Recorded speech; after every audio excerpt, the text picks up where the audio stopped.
Hello everyone and welcome to tonight's live stream.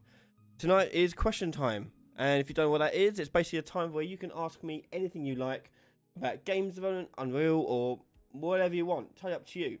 Today is your chance to ask me anything. So bring in your questions, put them into chat, and we'll answer as many as we can before the end of the day. End of the stream rather. Let me just turn down this in my head. I can't hear myself think with the music going on in my background.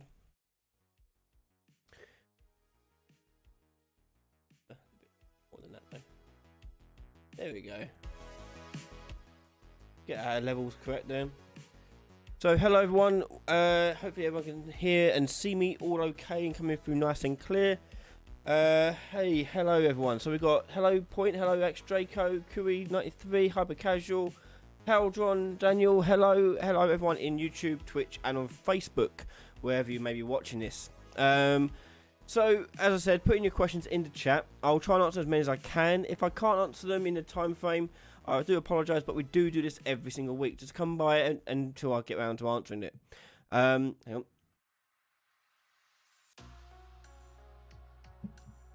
Cool. So the first thing I want to point out, a bit of housekeeping, is if you want private one-to-one sessions or help with making your own game, I'm available to hire 4 sessions, like hour-and-a-half slots. Full details are on my website. February is full. March is very close to filling up. So if you want to get in March, you want to make sure you get in as soon as possible. As I said, it is filling up. Okay, so you want to make sure you do that ASAP. It's been a very popular couple of months, so it's been good. But obviously, I don't want people missing out if they want to get help. But full details on my website.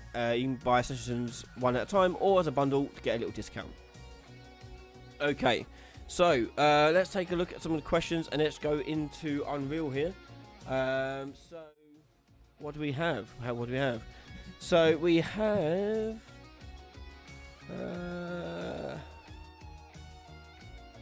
Point. Hey Ryan, I've got my first job, a degree. Your videos help me out great.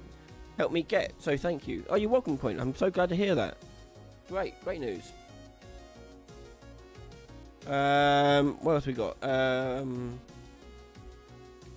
Hyper Casual, what's the smoothest way to move a camera? In which way? Do you want to move a camera from one place to another place, or whilst following the character? However you want to go. If you want to move a camera from one place to another, you've got blend, set view target with blend. So bear with me, getting organised a bit here. So for example, if I make a little actor here, camera volume, drag that out, and let's set that up. So in here, if we had a box collision to detect when the player's in the area, in fact, we'll leave it, that'd be fine. Actually, we'll set default of 500 by 500 by 500. Add a camera to it. And we can then use an event graph and on actor begin overlap.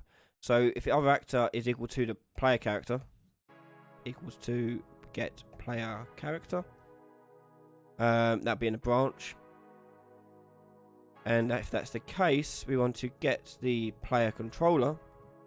And I'm going to tell the controller to focus the camera to a different target, i.e. this one. So we're going to go set view target with blend. And this transitions the camera from one place to another and tells it to look through the eyes of the camera, active camera of a given actor, this one here. So if I set this to self, the camera will transition to this one. Now blend time, if it's set to 0, will just cut to the camera. If it's set to a higher number, then it will take transition time to get to it. So if I say here to 2, it'll take 2 seconds. I hit compile. Remote is in the world. So if I push play now, the camera transitions to the camera of that volume. So let's position that camera a bit more better. So in the details panel for this, I can click on the individual camera here and just position that one wherever I want.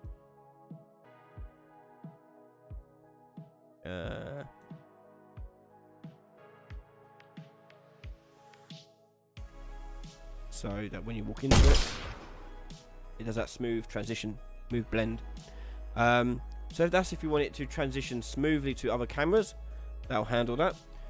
If you want to do something like the camera moving along, like if you're actually moving the camera physically, then you want to use a lerp, like F lerp or V lerp 2. I've got videos about the lerp system, so check them out, get more information you want, but that's the solution you want to use for that. Hey Ryan, this is Oristor, please, on YouTube asking, hey Ryan, how did you learn Unreal and what do you do now as your job, if you don't mind me asking? Okay, so my job is, sorry, got ran out of air. Sorry, I'm still not 100% better from the weekend. So My job is I'm the my official title is a program coordinator, but essentially I'm a teacher and a manager of games area and media at a college. So I've been teaching games development professionally as a career for about 9 years now. YouTube for about 3, and I learned Unreal about 4 years ago. I started learning Unreal about 4 years ago. And it's all self-taught, really. I come at it from having a degree in games development and teaching games development in other engines like GameMaker and Unity, and just transitioning my knowledge from one place to another. And that's it, just self-learning, experimenting. I pretty much use Unreal every single day. And I'm still learning new stuff, still finding out new stuff, still finding better ways to do stuff. So yeah, that's how I'm doing that. But yeah, I teach games during the daytime as well. So I work from 8:30 to like 5ish, teaching games, and then see my kids, do dinner, whatever. And then I do private sessions in the evening, and then do live streams, recording, all that stuff until about 2 AM, and then again and again and again.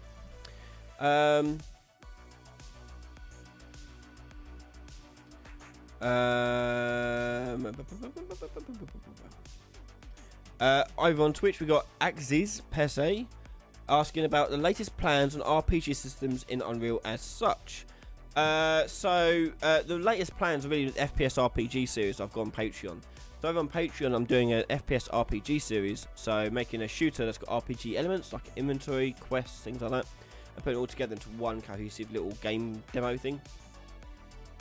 So that's a Patreon special at the moment, but they will be released in very soon. Start getting released soon on YouTube, so keep an eye out for that. But that is an opportunity to see all those interlinking systems working together, like shopkeepers as well and things like that.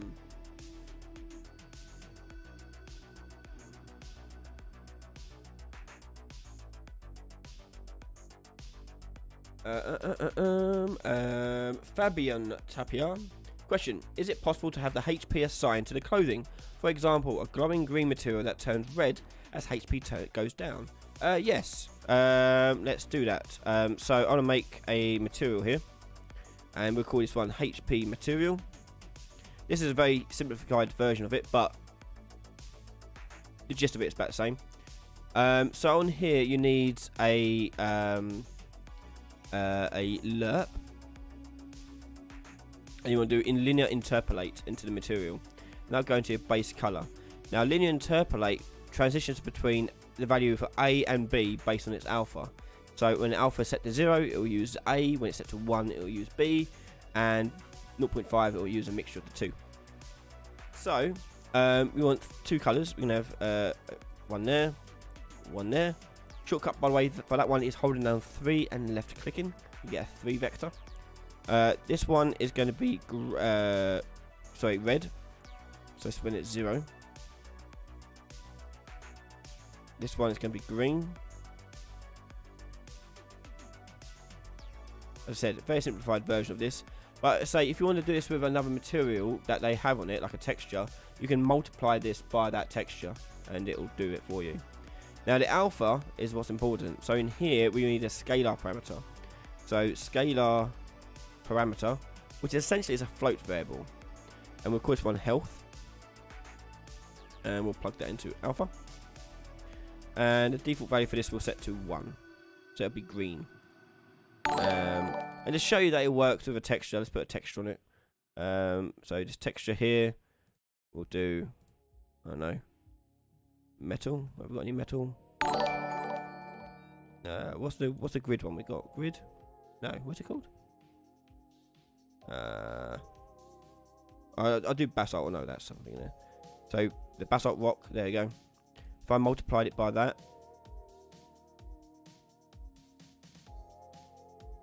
you should get a coloured texture. Yeah, like that. So it tints it. Okay, but that's what you want there. We'll close that, and we're going to make an instance of it. Now you right click on your material, create material instance, and you leave it like that. And we'll use this instance on an object. So we'll go for, like, for example, we'll make this an actor. So we go add blueprint, add script, We'll do an actor class. No, select mesh actor. So select. There you go. So in here, we're going to add our material to it. Easier if I had it like this. Oh, can't see it. There we go.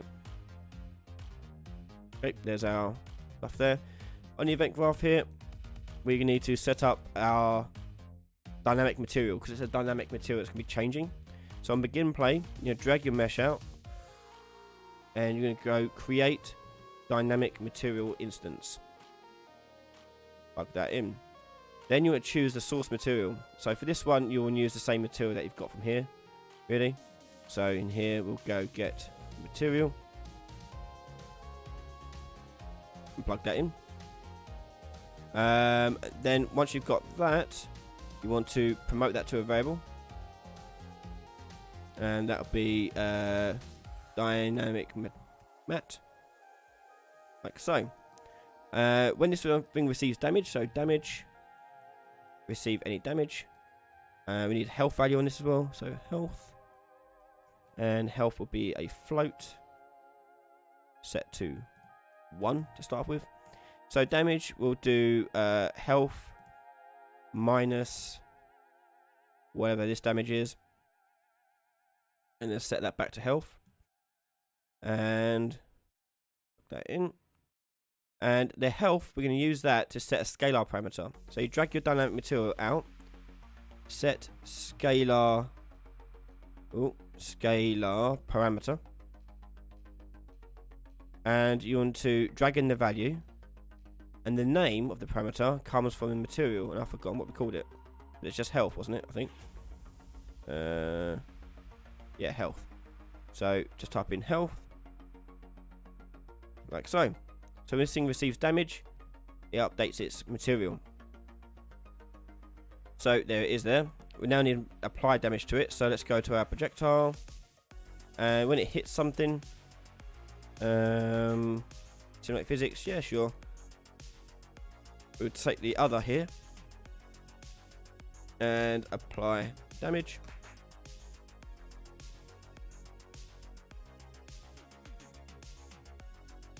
And we'll give it about 0.1 damage. That should do it. Let's have a look.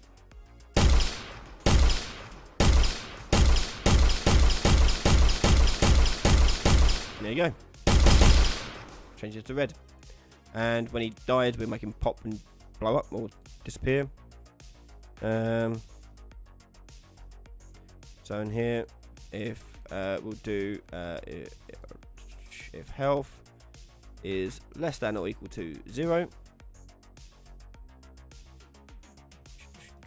we'll destroy actor.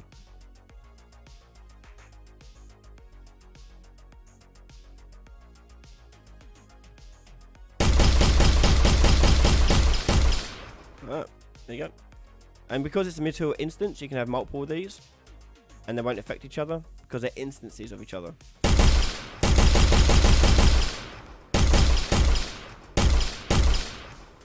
Oh, I went to the camera. Whoops. But there you go. That's how you do it. I can't remember who asked me that. Was it Fabian? Yep, there you go. Hope that gives you some ideas of what you can do with it.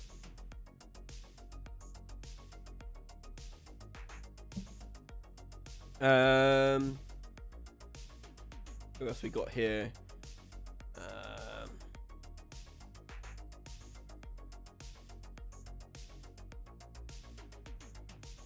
So Daniel Aguilar question is, hi Ryan, I want to make a gun that sticks an enemy with a tracker and then the bullets follow the target, Fifth Element style. Where would I put the tracking behavior, in the gun or the projectiles? It'll be in the projectile. You make it a homing projectile. So in the bullet projectile here, you have an option in your projectile to make it a homing projectile here. And once you tick that on, you need to set its homing sort of tracker. So if you go homing, we'll have to drag it out first, and then do homing, and you can set the homing target component. So you can set the component you're targeting there, and it'll go towards it. And that's it really. You apply velocity to it, and away it goes. If you're doing velocity on the homing target, don't add a velocity to its base when you shoot it off. Set this to 0, and you want the homing velocity instead, I think. If memory serves. We can try and test it out. Let's actually that's gonna take a long time to set up, but it's homing. It's on a projectile. Hopefully you can work it out from that. It's fairly simple. Pigstery, awesome stream. You're welcome. Thank you.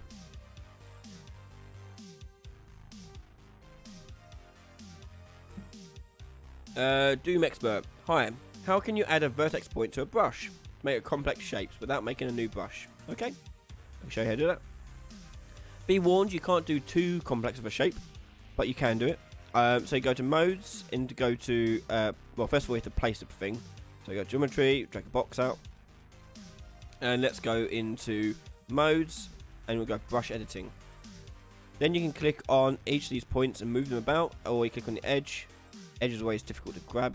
It's so picky. There you go. And we can use that to move it up and down in the world like a ramp type thing, like so. You click on the edges, drag them out, so on. If you want to add stuff to it and change stuff to it, that involves doing these sort of things here. So if you click on the faces here, you can triangulate them, or to add extra edges. So if I click this, you'll see it adds like a triangle line on it. I could do stuff with that. Or if I want to split, you click on the edge. Again, a lot easier said than done. You click split here, and it add a connecting line around it, and then you can use those edges there and that there to create more interesting shapes. If you want to extrude out, keep in mind it does make it into triangles because it works by triangles. If you want to extrude out, you click on the face, click extrude, yep, and then you move that out like so. Click on there, move that out like so. You can make fairly complex shapes, but I would avoid doing anything too crazy. But there you go. There's your complex brush. So yeah, you got that. You got a pen tool. You can do that too, but it's not a great thing to use. So here, what was the controls again? Create new draw. So orthographic viewport using space to place the vertex and enter the closed polygon. So this has to be in orthographic view. So we go top down, for example, and we're in here. We'll do space, space, space, space, space, space, space, and then enter, and there's our shape. And if I go back to perspective, that shape is over here. Ta-da! And then you can change it further if you want to. Does it help? Daniel Aguilar, the homing target would be the enemy or the other target, right? Yes, it'd be the target. It'll be a component on the target, which should probably be the root component, but yes, it'll be the target.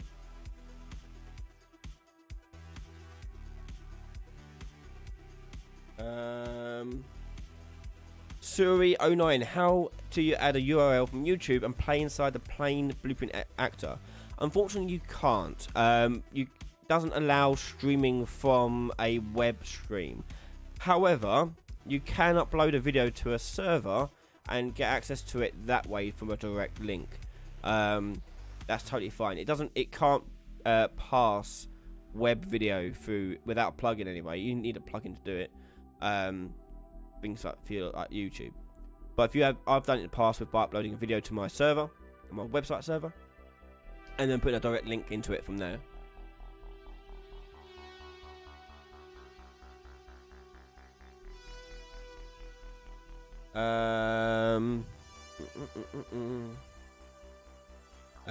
So Aziz Peze again on Twitch. How to make a widget that crops an image in a way that does not crop it in the shape of a box. Find a complex shape, like something like a triangle even.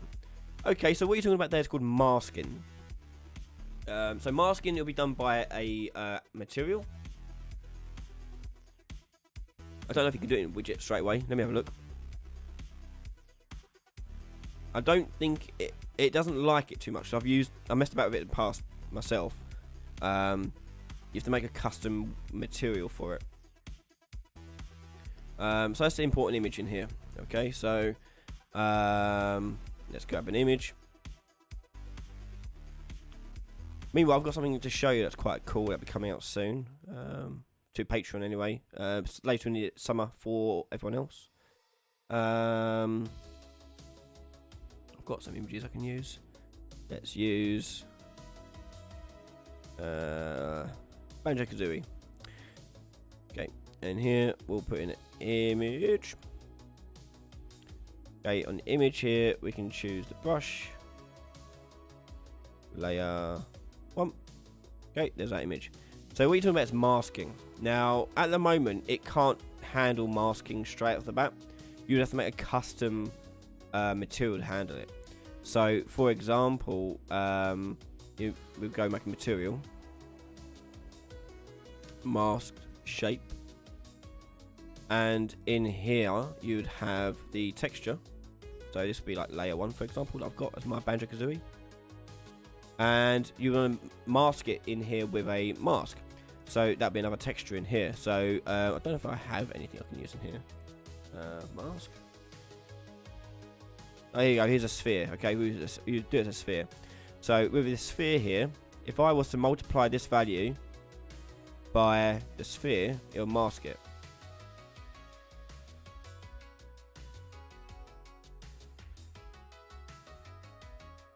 Like so. Okay. And then we can you split that out and get like the opacity mask as well if you wanted to. So if I make that masked, change that to masked, and then use this mask here. So RGB will be the opacity mask. You'll now just get the cutout of the circle, or whatever shape you choose to do in here, like that. Yeah, this is going to be for widgets, so you want to make sure it's using widget space. So go to material domain, change it from surface to user interface, and you put that into final color. Hit apply. Then go back to our widget, and rather than use layer 1, you use your material. So this will be masked shape, and hit compile. And there you go. And that's how you do that. That's the only real way of doing it, as far as I'm aware.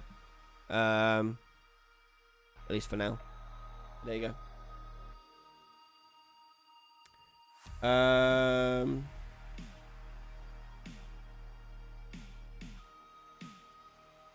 Has Chick Games question: do you feel that creating tutorials for UE4 has helped you to learn it better than if you learned without the channel?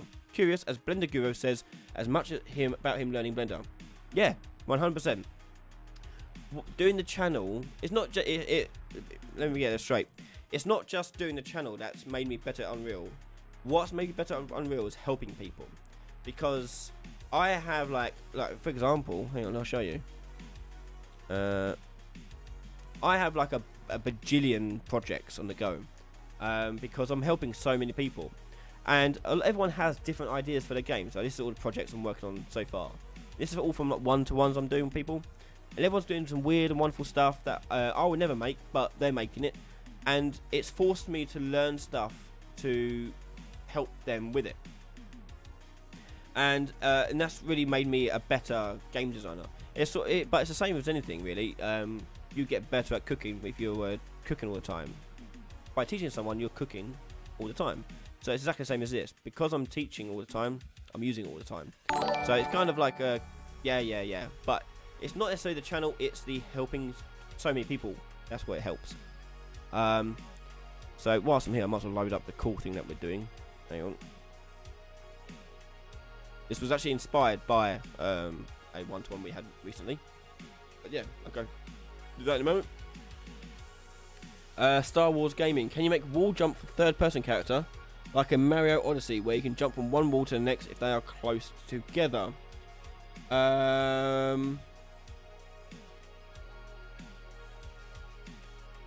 Yes. Yeah, I can do that. Hang on, sorry. I'll need to import in a third-person character to do that, but yes, I can do it in a second. Um,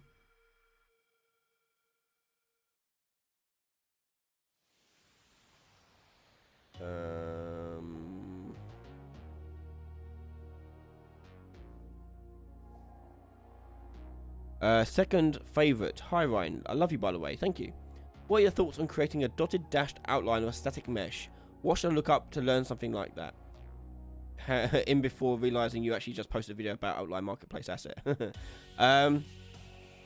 Yeah, so a dotted or dashed outline, now that's tricky. How do you do that? The dashing part is the hard part. To do it the way we've done it in the outline asset tool. That would involve some extra crazy maths.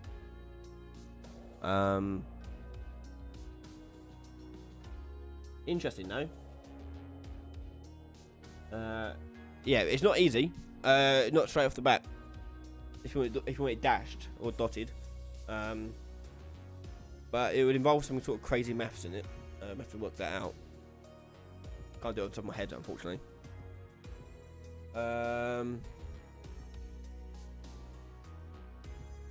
JB, your videos on replication were awesome, but I still have a question. I want to make a battle royale game where you can simply click ready and put you into a match. I'm a beginner to UE4 and multiplayer. I want to use blueprints as much as possible instead of C++. Can you show me how to do this? If you don't want to use C++, you're never going to be able to do what you want to do. Because battle royale games require dedicated servers, and you can't do dedicated servers using blueprints. Only C++ and with network programming from like AWS, which is Amazon Web Services. You don't have to use Amazon, you can use anyone else, but Amazon are probably the most popular ones. Don't make a battle royale game, especially if you're a beginner. Games are one of the hardest things to program, full stop. Online multiplayer games are the hardest thing to make in games. So don't try and do that as your first game. Your first game should be a lot simpler. So avoid doing anything like that. Big MMO like games like battle royale games are even harder still because they require really strong dedicated server and good network code setup. So avoid it if you wish to. If you want to actually learn how to make games, don't make a battle royale unless you're very good at C++ and network programming. So yeah, I'll show you the cool thing that's going to be coming out or starting soon. So I made a jigsaw puzzle game, so you can drag pieces of a jigsaw puzzle in, and if you get it wrong, it just sends it back. So I'll be showing how to make this to my patrons relatively soon. There you go. So they'll start getting it, and the way it's going to work on Patreon is the whole series will be out for gold patrons straight up. Everyone else on Patreon will get it weekly, and then YouTube will be later towards summer. But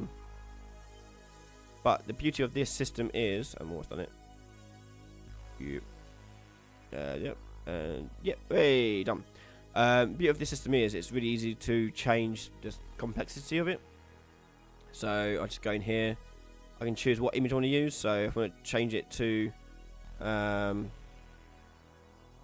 Banjo-Kazooie one, I can change the number of pieces to be I don't know. Let's do 36. Okay, and then push play. And there you go, I've got 36 pieces, and away it goes. I'm not going to sit and doing this because it'll take this. I'm not too much time. Around here somewhere. There you go. Yeah. Don't know if I want.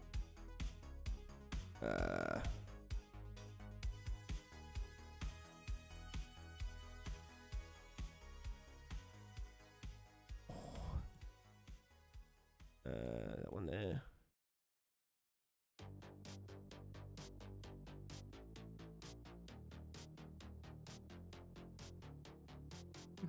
Do.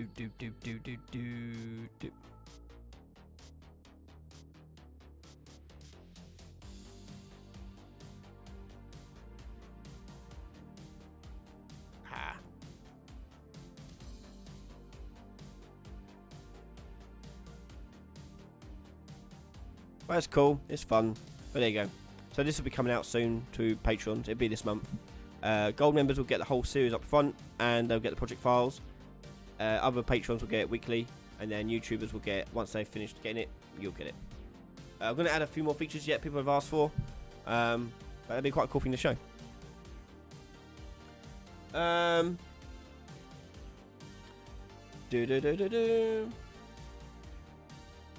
Nice specs. Yeah, no, I should be wearing them all the time, but I'm bad at it, so I'm trying to wear them. I get headaches too often.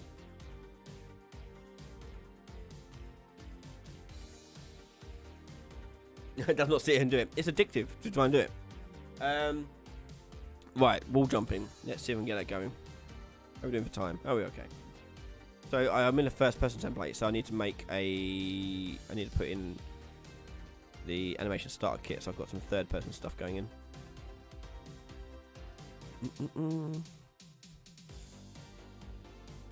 Add to project. And we're doing question time 21. Where are we? Yep.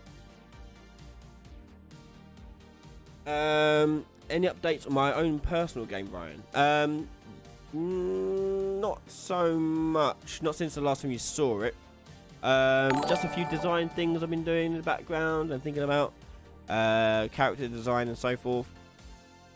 So, nothing major.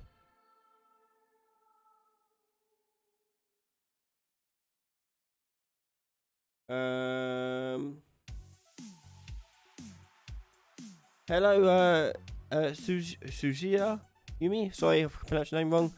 Hi, always thanks to your videos from Japan. Hey, I love Japan. I've been there 4 times. I loved it. Well, I've been to Tokyo 4 times. I loved it so much. I want to go back.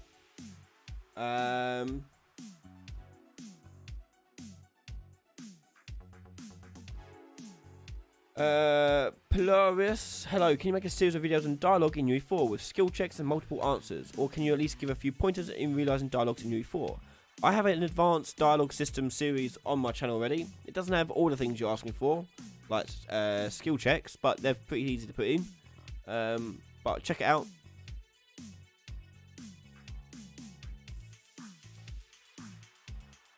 Right, let's see if that's in there now. It probably is. So let's get rid of this stuff. We don't want this.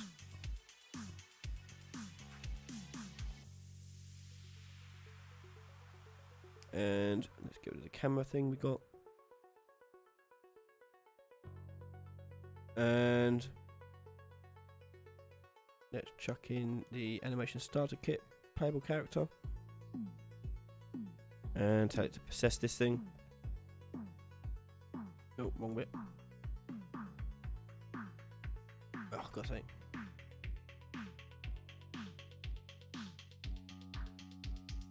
Oh my god. Possess. Player 0. Right, so there's our player 0 thing. So let's make it a bit faster so we can actually jump up on walls and stuff. So let's turn that down to 1. Max walk speed to 600. Jump we'll set to 420. It'll look weird with this animation, but there you go. Right, so we're going to make it so it goes onto the wall and then you can jump off the wall. So in here we got jump doing all this stuff.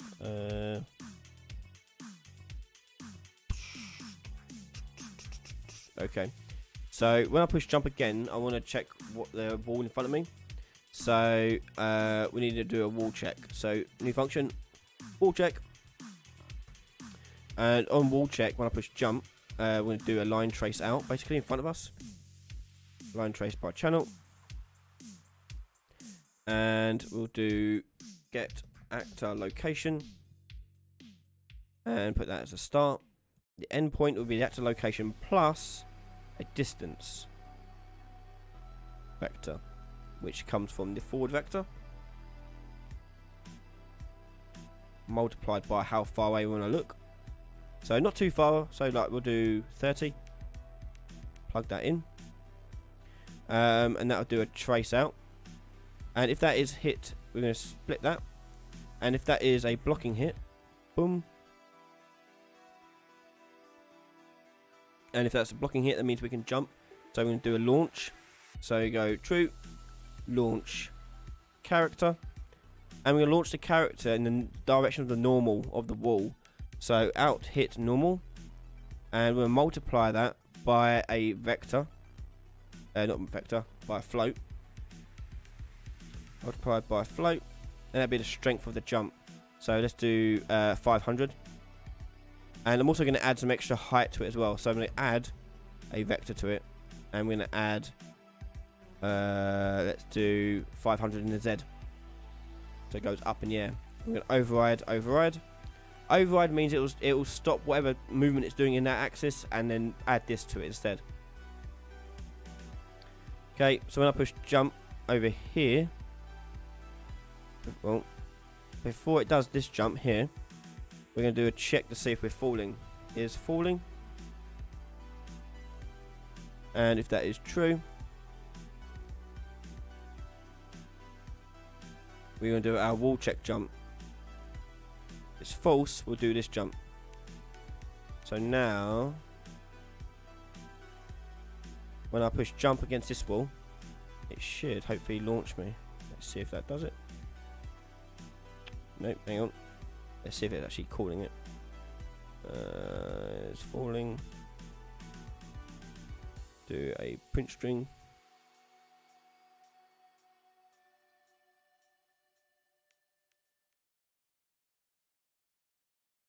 No, why is it not doing it? Oh wait, yeah, I know. Oh no, it should be fine. That should still trigger this. Hang on.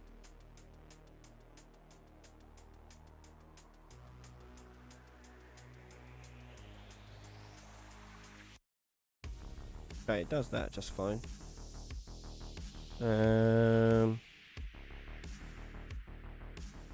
It's 30, maybe too, not too, it's too close. Let's try that to 60.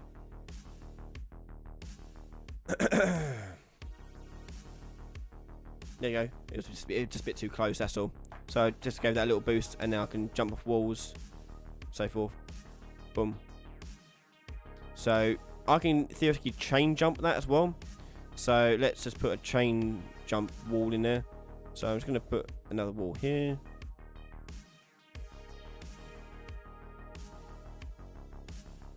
And there. So I can go up this wall here. Jump. A bit too far away. Hang on. Let's move them a bit closer.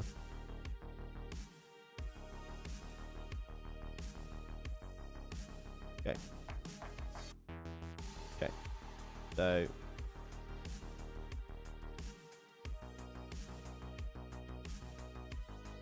whoop, whoop, whoop. There you go. All jumping. Hope you enjoy that Star Wars game. Was it Star Wars Gaming? Star Wars Gamer? Oh yeah, there you go. Wall jumping. That's me turning it manually, by the way, as well. If you want to do it so it turns itself around, what you do is after the wall check jump here, we'll do a print string, not print string, a return value, return node, and we'll add a boolean to this. Wall jumped, and tick that to be true. And then on the false here, we'll put that onto false, turn it off. Then on event graph, after we do the wall jump, wall check jump, we'll do a move component 2 if this is true. So if that's true, we'll go true, move component 2. This might not work. This may break it. We'll see. So take capsule component, and we'll set get location, and plug that into location there. We want that to be the component. Move component 2 just will lerp a position of something and rotation of something around. So I'm going to take the capsule position here and turn it around. So we'll get rotation and combine it, which is how you add a rotation to something. And we're going to rotate it in the Z by 180. So it turns it around. And I've got a feeling that's not going to work, but we'll see. Oh, what's the error here? Oh, that's fine. Push play. So it turns around, but yeah, it breaks the launch. Also, the control rotation is buggered. Because it's using control rotation, you need to change its control rotation. It's a bit more complicated. I don't know if we have time to do it, but I'll see if I can make a video on it someday. But there you go. Sirayu09 on Twitch is asking about double jump. Okay, so let me just go back to my first person character. I'll just show you that because I don't want to turn that one off there. Fortunately, it's very easy. So you got your character there, and in your character, go to its class defaults, and you'll see jump max count. Change it to 2, and they can do double jumps. That simple. Let me just make it so I'm processing it. Now I've got 1, 2, 1, 2, 1, 2, and you can do whatever number you want. How you do that?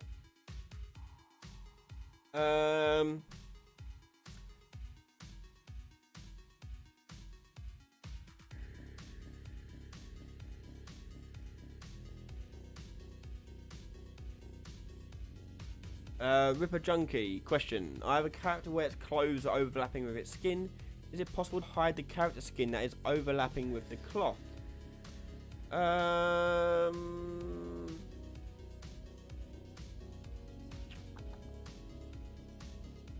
You can be overlapping it.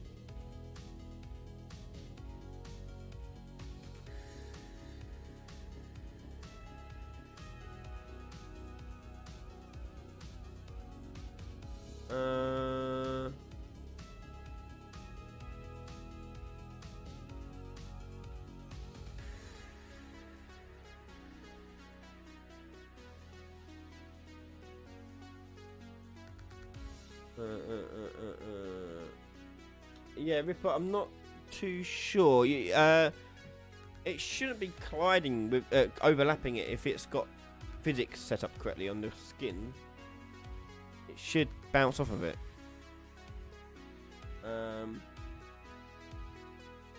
I'll double check your physics asset. So, for example,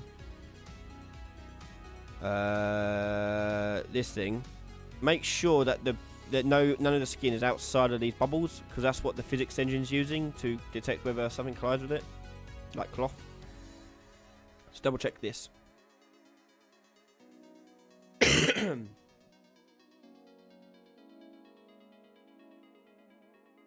It doesn't have physics applied to it. It's a skeletal mesh. If it's a skeletal mesh, it should have a physics asset. If not, you need one. It can generate one automatically, but you need one like this. You only make those physics assets for skeletal meshes like this.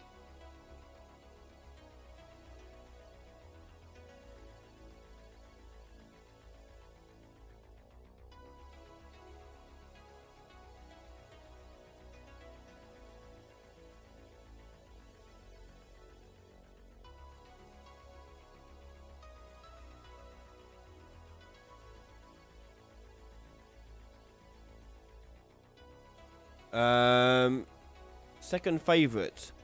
If I'm making an area in my game where you can spawn a building on a grid or just in a few predefined spaces, and it shows up as a hologram or outline until it is selected, what is more efficient, to change the mesh or the texture? The texture.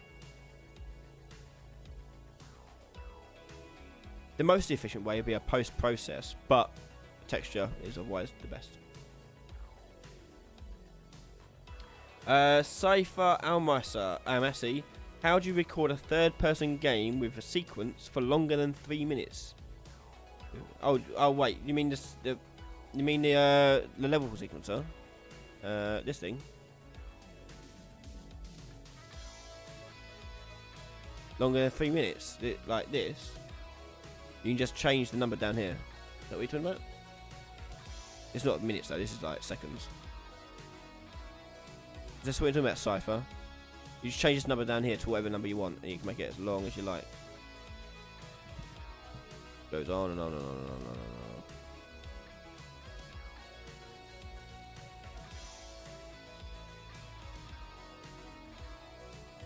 Let me know, Cypher, if this is what you're talking about.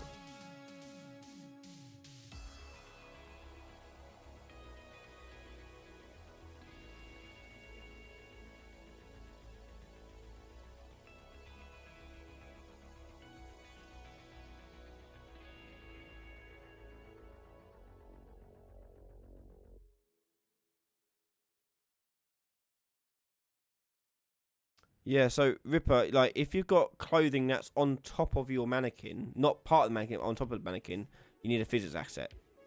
If your clothing is part of your mannequin, you tell that part of the clothing not to move, and there should be nothing underneath it.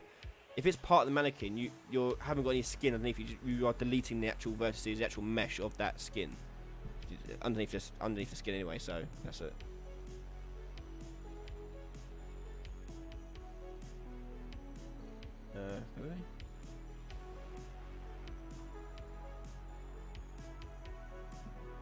Doom Expert, what is the explanation of a diagonal line in a cube as if the brush is broken by the shifts?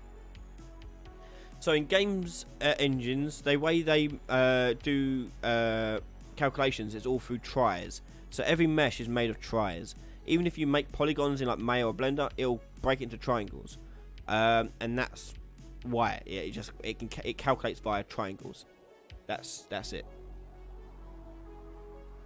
X Draco, I don't know if you will cover this in the FPS RPG series. If not, how would you do an animation of procedural recoil? So the recoil would be an additive animation. Additive animations are what the name implies. It adds animation on top of another animation, like it increases something on it, and you just blend that number by how much it adds it onto it, make it more visceral or less visceral. That's what it's all about.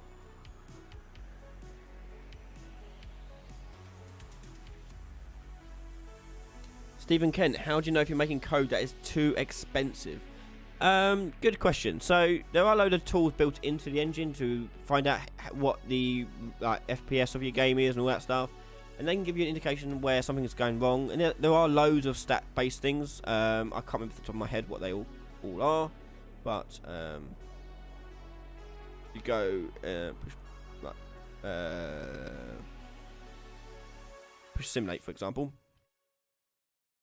And if you go into command, you can tell it to record, to show some stats, but I cannot remember what the hell they are.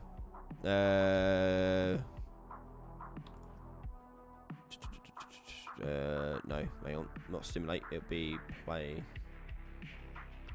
That's have to be bought. Yeah, stat. GPU.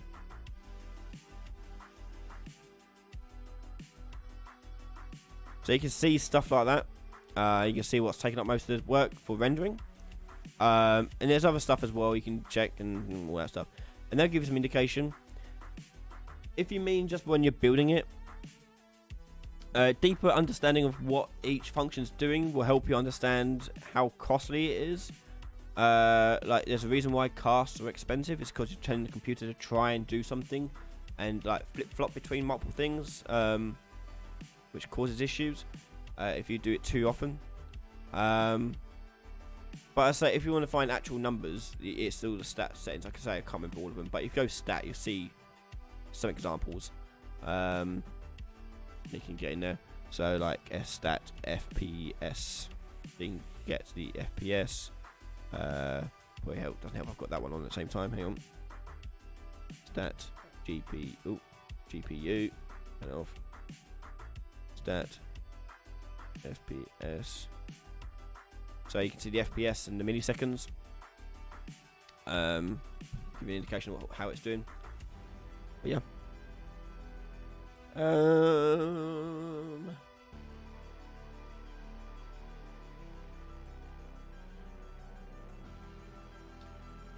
Sal A. How would you replicate a pawn and give it client-side prediction? Client-side prediction? Oh, well, I see what you mean. Yeah, so like the other player pawns. Okay. It already has it in it. I believe Unreal already does that in its base network code, I think. Don't quote me on that, I'm not 100% sure. But it should already do it, so that you get smooth movement. I think it does rollback as well.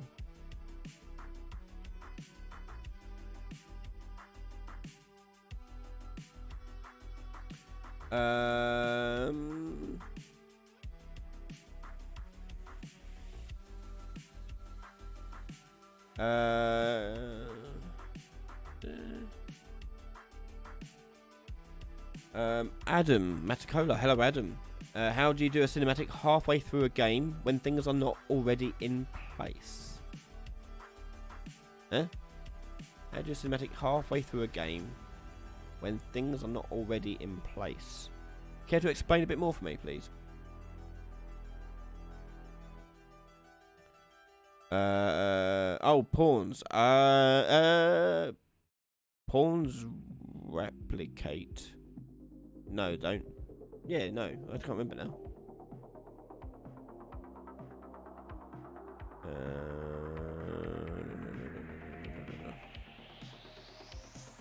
Don't remember.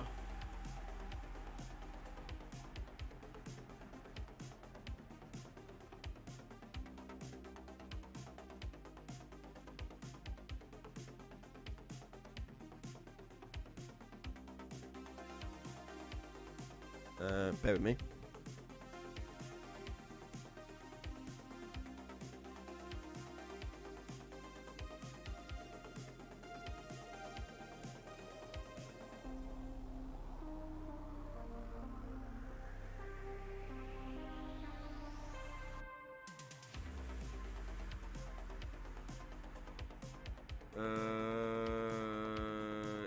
Yeah. Okay. So yeah, no, pawns can't replicate. It's only character movement component that replicates.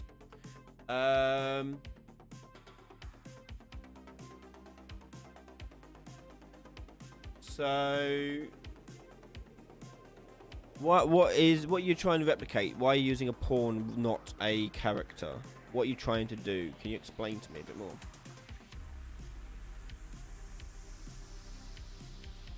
Oh, right, Adam. Things like so if you want to do cinematic for things that are not spawning in the game, spawn them in the game. So the way a lot of games do it is they will have those assets, the parts of that cinematic outside of the map, and when they're about to be brought in for cinematic, they bring them inside the map, or the camera goes to them and it does a little cutscene over there.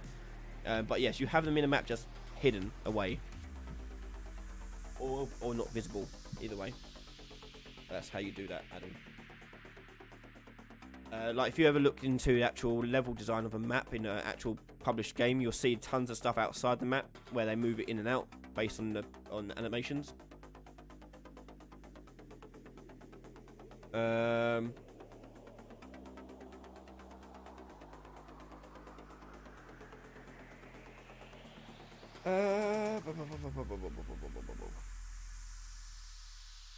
Question: is it possible to swap levels via command prompt?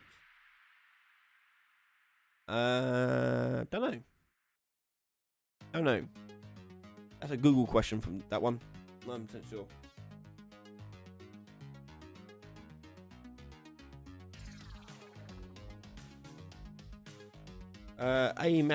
AMTI. Hi Ryan, we'll be doing tutorials about Niagara Park system used for large number of enemies, especially replicated. In time, yeah. I do want to go back to Niagara and do a lot more stuff with Niagara stuff. And show people how to actually use more of its features, and I'm still learning lots of it as well. But yeah, be interesting to get back into it. Don't know when though.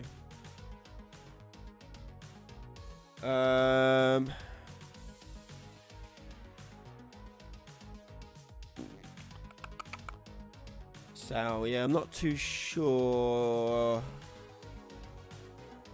Client side prediction. The only way, I mean, I'm not too sure. It is advanced if you're doing your own custom replication movement stuff. So if you're doing client side prediction, essentially it is what you think it is. So it'd be like you look at where they're facing and make them run towards that location as if they're moving forwards. This is why in games, when you play multiplayer games and it lags out, the characters keep running forwards into walls. So you just do that. You just look where they're going. Just apply movement to whichever forward movement they got. You assume they're moving forwards. I think that's the way you do it. Just make that assumption that the character is moving forwards all the time. So it's not really prediction, but it's what you see in most games is how they do that.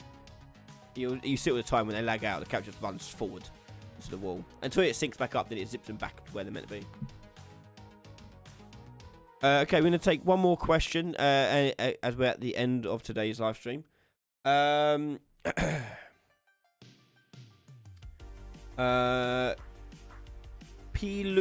Aurus.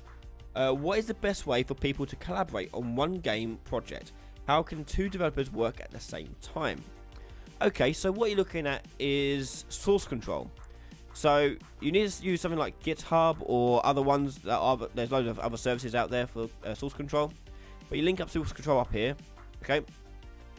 And when you do that, your folders will be synced up to an online repository. When you are doing source control, what you're doing is you're downloading a copy branch to it and working on your local system, as is your other person, and you submit changes to the main branch.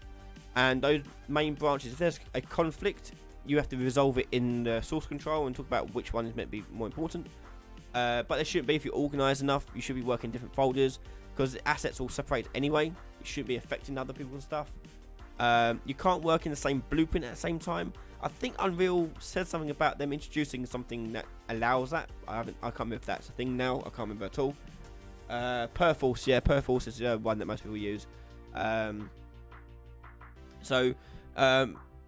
They work just fine for that. If you want to use 2 people, 3 people, whole team, they'll work on it together.